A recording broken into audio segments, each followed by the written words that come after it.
Hello, this is Khushi. I am a second year student and this is an OSCE video for nose, mouth and neck. So for that, first of all, we need an otoscope, surgical gloves, a pen light, a tongue depressor and a square gauge.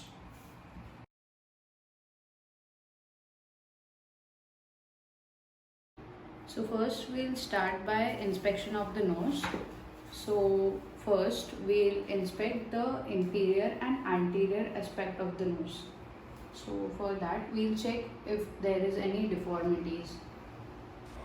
Inspect the anterior and inferior surfaces of the nose.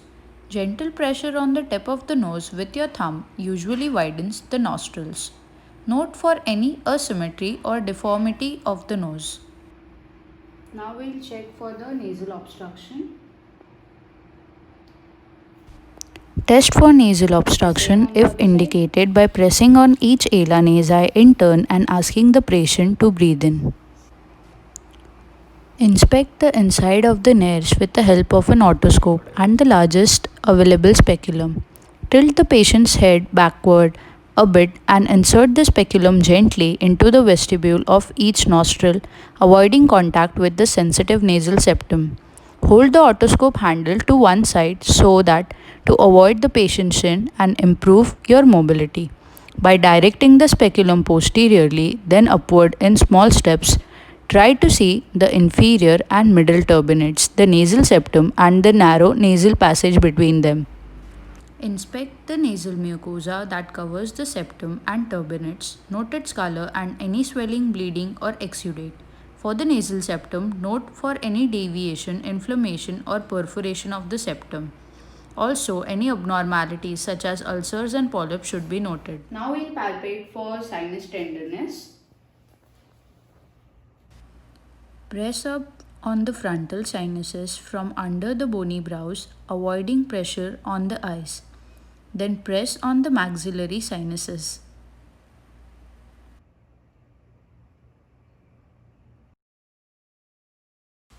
If the patient wears any dentures, ask them to remove it.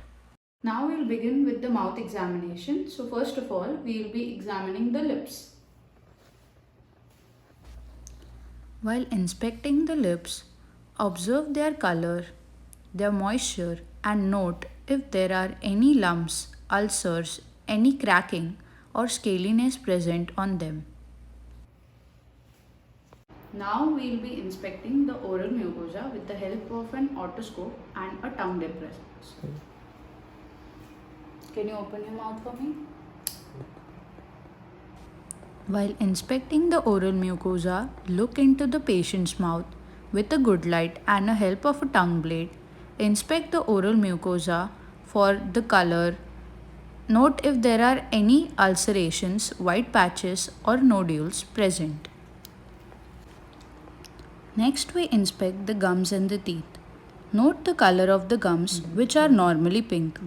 Brown patches may be present, especially but not exclusively in dark-skinned individuals. Inspect the gums margins and the interdental papillae for swelling or ulcerations. Inspect the teeth.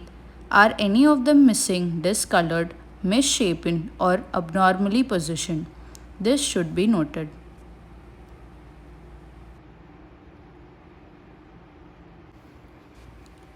To assess tooth, jaw, or facial pain, palpate the teeth for looseness and the gums with your gloved thumb and the index finger.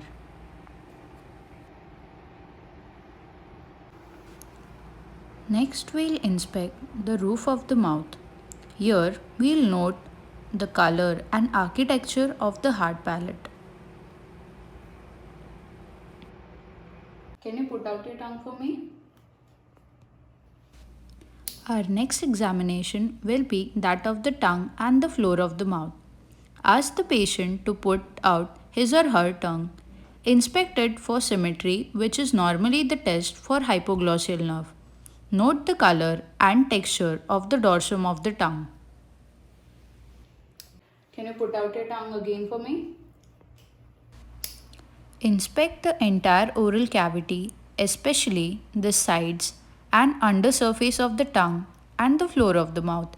These are the areas where cancer often develops. Note if there are any white or reddened areas, nodules, or ulcerations present. Take out your tongue for me. Wearing gloves, palpate any lesions. Ask the patient to protrude the tongue. With your right hand, grasp the tip of the tongue with a square of gauze and gently pull it to the patient's left. Inspect the side of the tongue and then palpate it with your gloved left hand, feeling for any induration. Reverse the procedure for the other side too.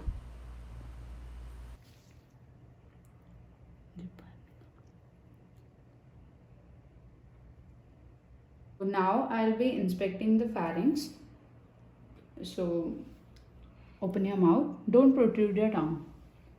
Can you give me a big ah? Ah. Again. This action helps us to Once see more. the posterior pharynx well. Inspect the soft palate, Again. anterior and posterior pillars, uvula, tonsils, and the pharynx. Note their color and symmetry. And look for exudate, swelling, ulcerations, or tonsillar enlargement. We'll begin with the neck examination. First, we'll look for symmetry.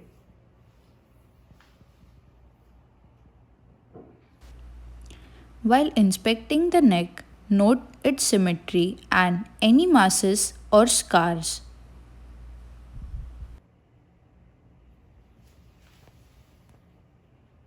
Look for the enlargement of the parotid or submandibular glands and note for any visible lymph nodes.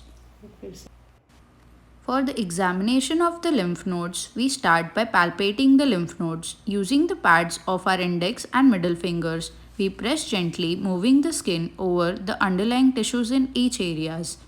The patient should be relaxed with the neck flexed slightly forward and, if needed, turn slightly towards the side being examined. We can usually examine both sides at once, noting both the presence of lymph nodes as well as asymmetry. Now we'll be palpating for the lymph nodes. We start by palpating the preauricular which lies in front of the ear, then the posterior auricular which is superficial to the mastoid process. We'll next palpate the occipital node which lies at the base of the skull posteriorly, the tonsillar which lies at the angle of the mandible,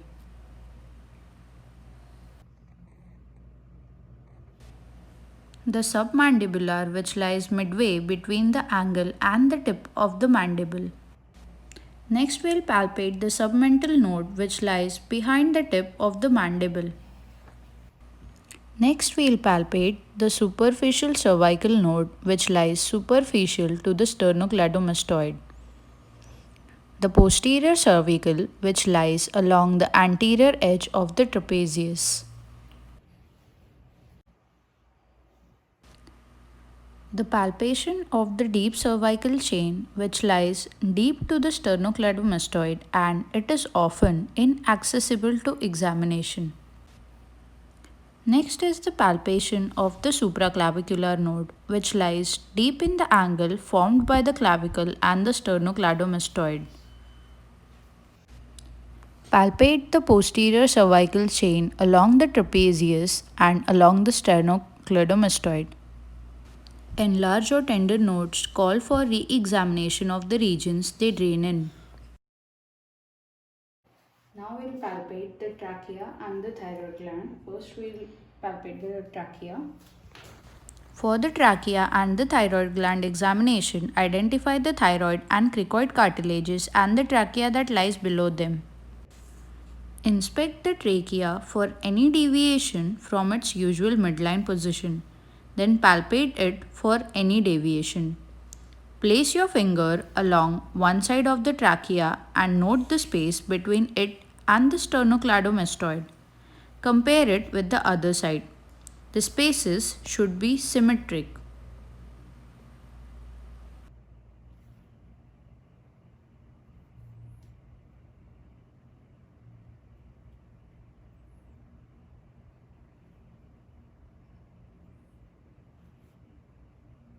Now we'll be inspecting the neck for the thyroid gland and we'll be using the tangential lighting technique.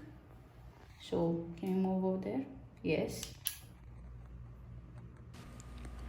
Tip the patient's head slightly back or towards the side.